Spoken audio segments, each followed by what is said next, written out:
Shalom Uvracha. Un homme riche avait deux garçons. Le premier qui avait bien réussi dans la vie, qui avait une belle situation et des revenus confortables, et le deuxième, malheureusement, qui n'était pas du même niveau social et qui tirait un peu le diable par la queue. Notre homme riche avait également une fille et il s'apprêtait à la marier.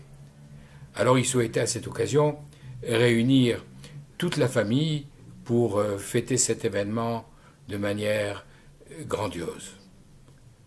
Il écrivit au fils aîné une lettre en lui disant « Voilà, je souhaite vous réunir tous et je vous joins pour ta famille et celle de ton frère les billets d'avion. Maintenant, je te donne carte blanche.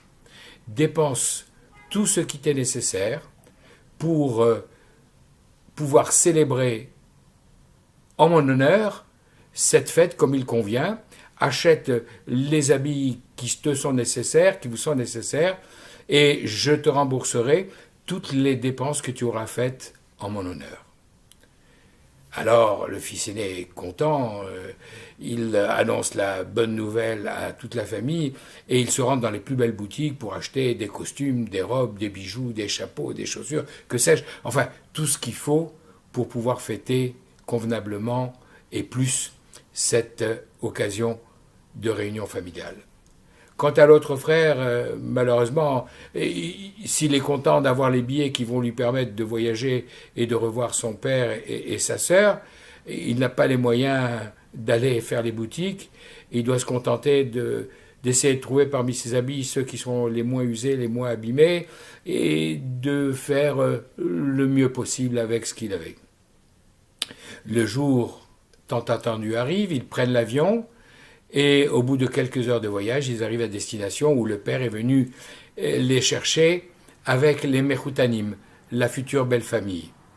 Il voit d'abord le fils aîné arriver avec sa famille magnifiquement vêtue. Il dit « Regardez, c'est mon fils aîné, regardez comme il est élégant. » Et effectivement, la belle famille ne peut qu'acquiescer en disant « Oui, bonjour, enchanté de faire votre connaissance. » Et puis après, c'est l'autre frère qui arrive avec un costume un peu usé, une robe défraîchie pour son épouse, et manifestement des vêtements qui ont été récupérés et retaillés pour les enfants.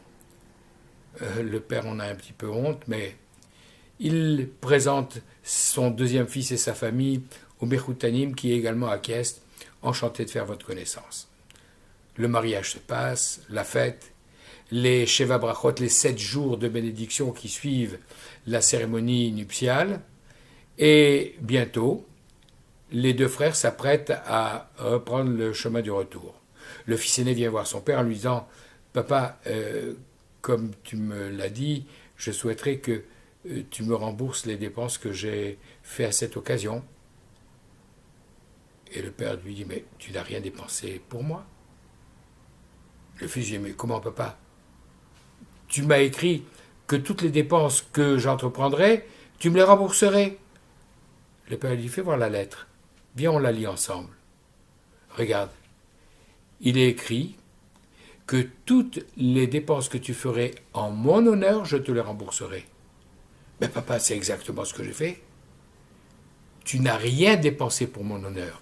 Tout ce que tu as dépensé, tu ne l'as dépensé que pour ton honneur. Si tu avais dépensé pour mon honneur, tu crois que tu aurais laissé ton frère venir avec des haillons au mariage de sa sœur? Tu crois que c'est comme ça que tu m'as fait kavod, que tu as respecté mon honneur?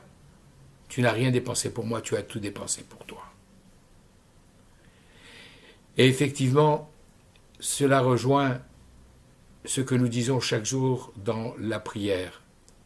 Nous disons à Kadosh Baruch Hu, Baruch Elokeinu shebaranu lirvodo. Loué soit le Seigneur qui nous a créés pour sa gloire, pour son honneur. Et effectivement, conscients de cette mission, nous essayons du mieux possible d'étudier la Torah, de pratiquer les mitzvot. Mais si nous laissons un de nos frères sur le bord de la route, sans se soucier de savoir si lui étudie la Torah ou accomplit les mitzvot, Est-ce que nous sommes persuadés que c'est pour l'honneur de Dieu que nous agissons ou c'est uniquement pour le nôtre?